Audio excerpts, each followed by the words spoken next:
आप सभी को खेद सहित सूचित किया जाता है कि किसी विशेष कारणवश कुमार राम का युवराज्याभिषेक स्थगित किया जाता है।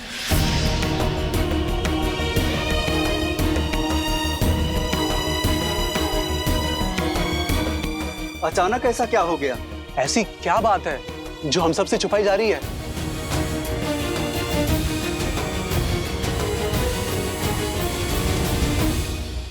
महाराज दशरथ और कुमार राम का विनयपूर्वक आग्रह है अपनी प्रजा से कि आप सब अपने अपने घरों की ओर प्रस्थान करें। उचित समय पर आप सबको संबोधित किया जाएगा।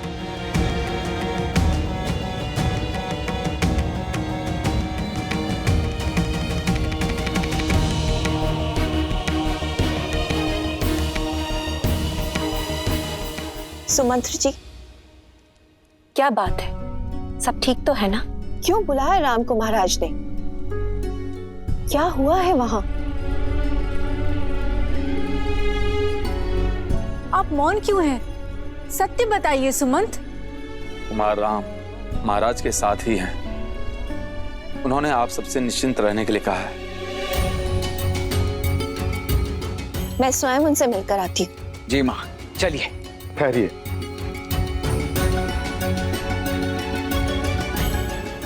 कुमार राम का आग्रह है कि अभी कोई भी उनसे मिलने ना आए। कुछ समय में वे स्वयं आकर आप सबसे बात करेंगे, आपको सब कुछ समझाएंगे। किंतु बात क्या है सुमंत? क्षमा महारानी, मुझे केवल इतना ही संदेश मिला है।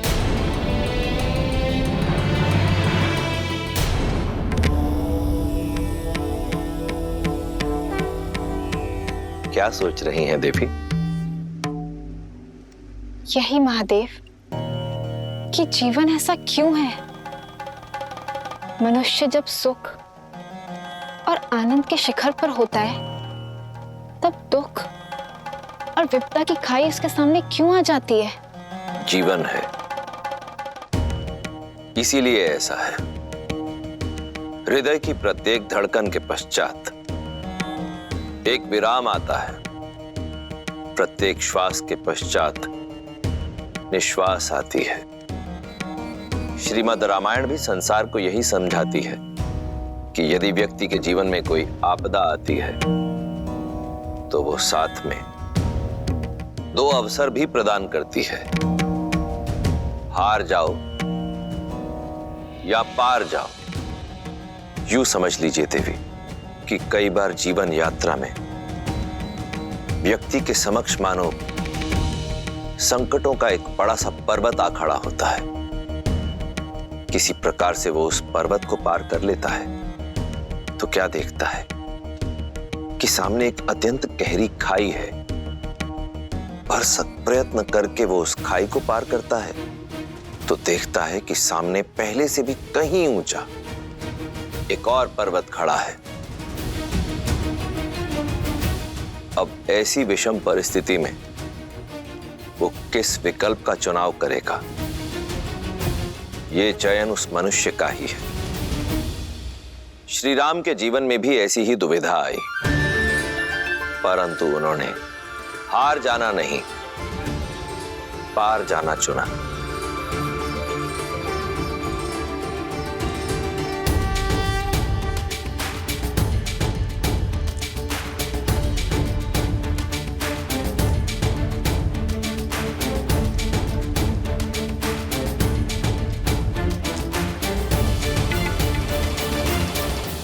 ना जाने किसकी कुदृष्टि लग गई।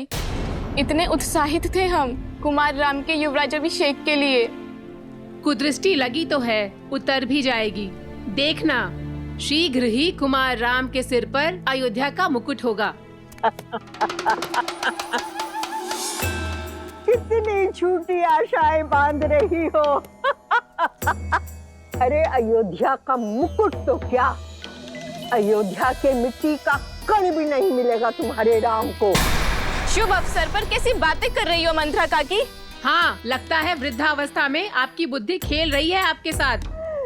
मेरी बुद्धि नहीं खेल रही है, बल्कि ये सब मेरी बुद्धि का रचा हुआ है। राम नाम जपने वाली कैकेयी के मन में पुत्र मोह जगाया है मैंने। महाराज से अपने दोनों वचन मांगने के लिए विवश किया है।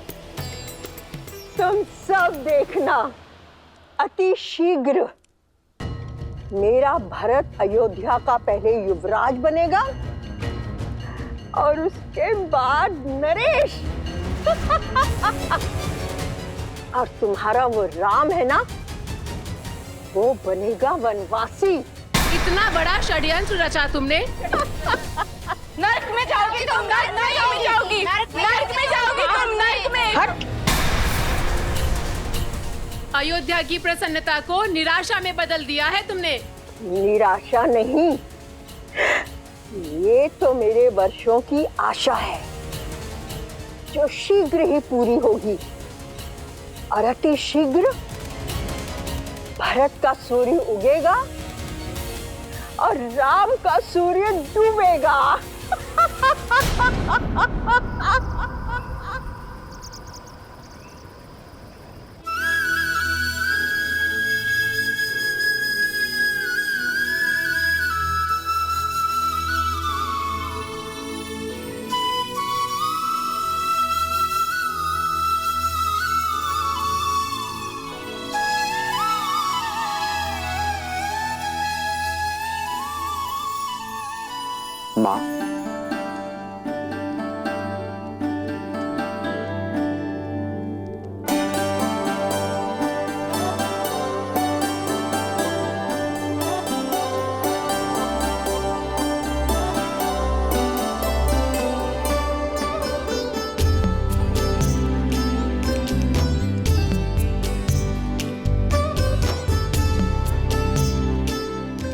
माँ, मैं जो विघ्न था वो टल गया राम?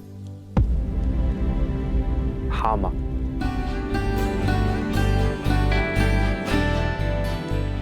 रघुवंश की मर्यादा पर आया विघ्न टल गया है।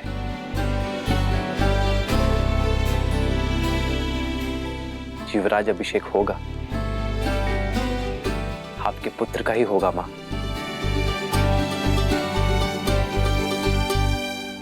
किंतु मेरा नहीं।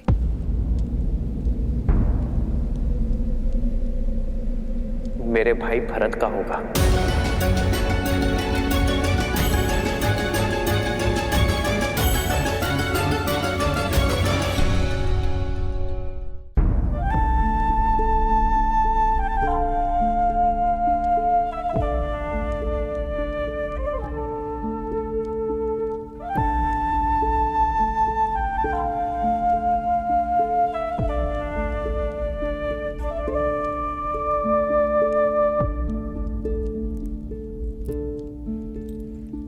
किंतु मां, अयोध्या के राज सिंहासन से भी बहुत बड़ा वरदान मिला है मुझे।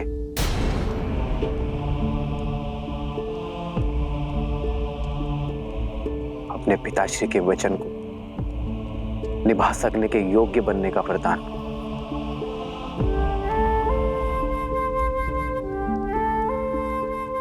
मां कैकेयी की इच्छा को पूर्ण करने का वरदान। रघुकुल की रीत निभाने का वरदान। पितामह हरिश्चंद्र के पथ पर चलने का वरदान। और सबसे बड़ी बात मां, संतों की सेवा करने का वरदान। उनसे उचित ज्ञान और सीख पाने का वरदान। और ये वरदान क्या है आर्य?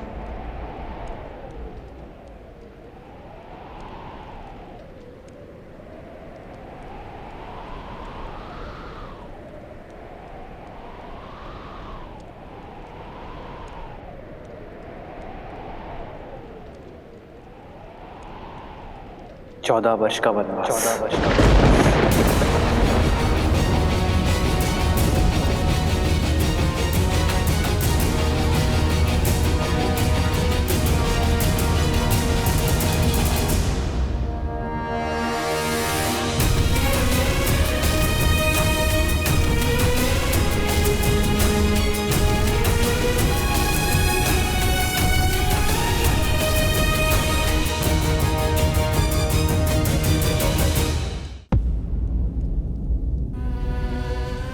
होने के नाते कैकेयी ने अपने पुत्र भरत का सोचा। ठीक है, लेकिन मेरे पुत्र के साथ अन्याय क्यों? तुम तो उसे प्रेम से मां पुकारते थे ना राम। चना नहीं, चन्नी से ज्यादा माना था तुमने उसे। सदा सदा मुझसे पहले तुमने उसका आशीष लिया और उसने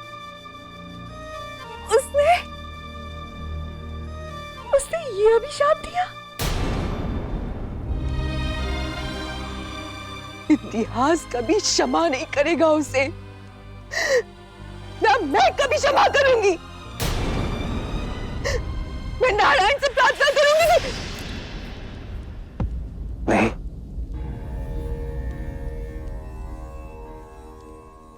मां कैकेयी पर क्रोध ना करना। उन्होंने तो मुझे जीवन का उचित अर्थ सीखने का अवसर दिया है। मां कैकेयी ने मुझे राज सिंहासन और राजनीति के चक्रव्यूह से मुक्त कर दिया है। मां,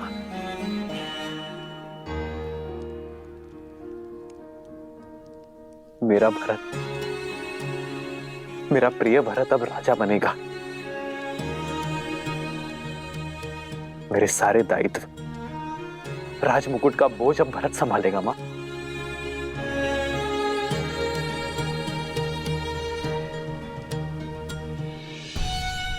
मां कैकेयी आपसे छोटी है ना, आपसे कम संभाले ना।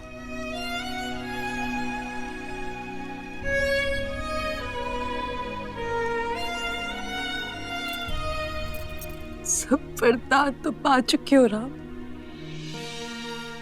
आप मुझसे क्या चाहते हो? मुझसे वो मत मांगना जो मैं तुम्हें दे नहीं सकती।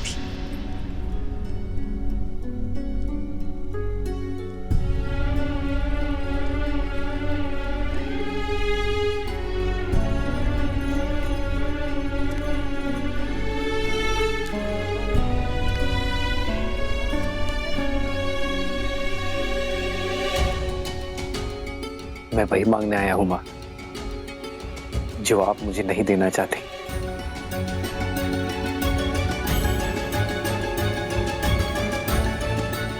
अनुमति, वन में जाने की।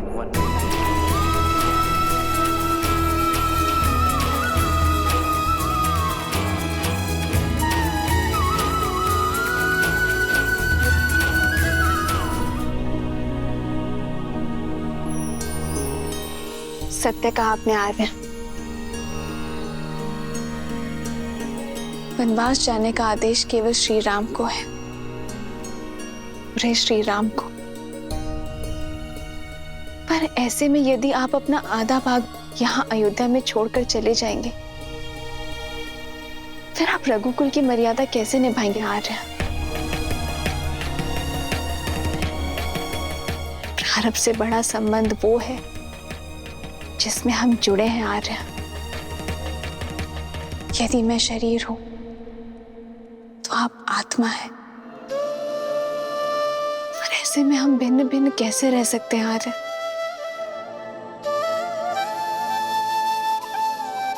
एक स्त्री एक घर की शोभा होती है सीता, जो आदर स्नेह की पात्र है, उन्हें वनवास का भागीदार नहीं बनाया जाता सीता। अयोध्या का वैभव छोड़ वन के अभावों में तुम कैसे रहोगी सीता? मेरा वैभव तो आप है आर्य, और संबंध ऐश्वर्य या अभावों से नहीं, प्रेम और भावों से तोला जाता है। रानी वास हो या वनवास, जहां श्री राम होंगे वहीं सीता करेगी निवास।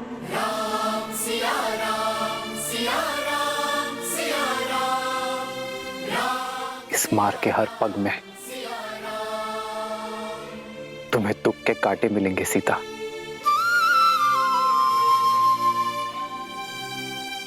स्वीकार है, पर आपके वियोग के शूल नहीं सह पाऊंगी मैं आर्य।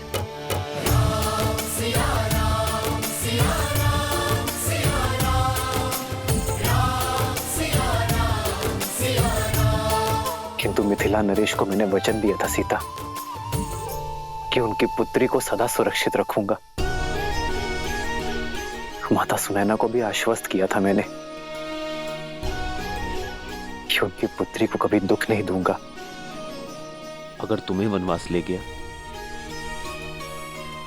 तो उनका सामना कैसे कर पाऊंगा मैं सीता? वही तो दशरथ नंदन, वन जाकर आप अयोध्या में मेरी रक्षा कैसे कर पाएंगे? और संतों के संग से मुझे वंचित करके दुख दे पाएंगे आप?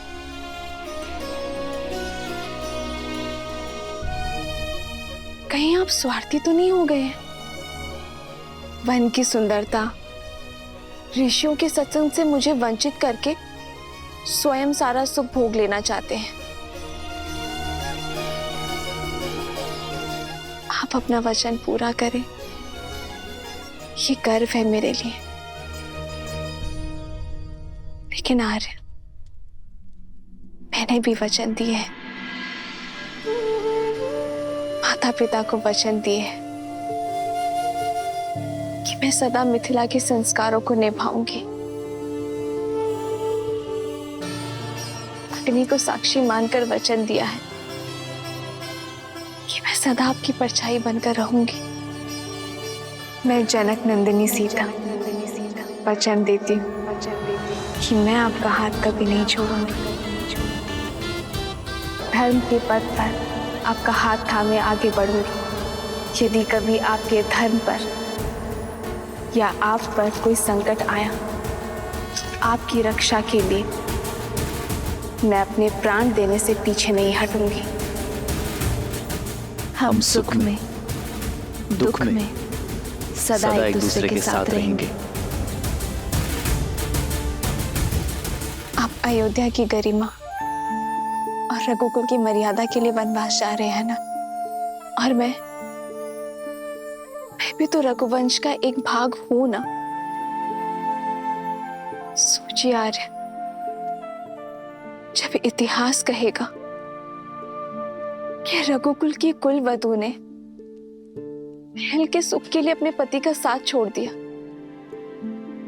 तो क्या तब भी अयोध्या की रघुवंश की गरिमा बनी रहेगी?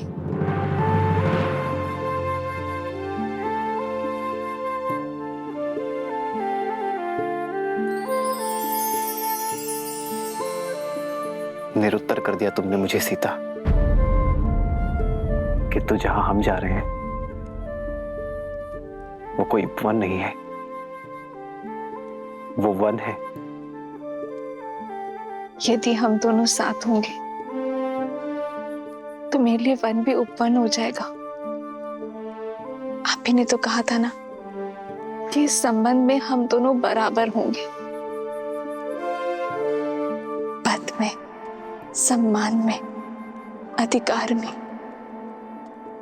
फिर दायित्व निभाने में आप मुझे कम कैसे आंक सकते हैं? एक है पौरुष, एक समर्पण, एक है रूप तो दूजा दर्पण। एक है पौरुष, एक समर्पण, एक है रूप तो दूजा दर्पण। जन्म जन्म का है ये संगम, राम रतन एक माता अपने पुत्र का विवाह इस आशा से करती है कि जब वो नहीं संभालने के लिए होगी तब उसकी पत्नी उसका साथ देगी। अपने स्वार्थ में मैं ये माता का कर्तव्य भूल गई थी, पर अब मैं तुम्हें नहीं रोकूंगी सीता। तुम्हारा स्थान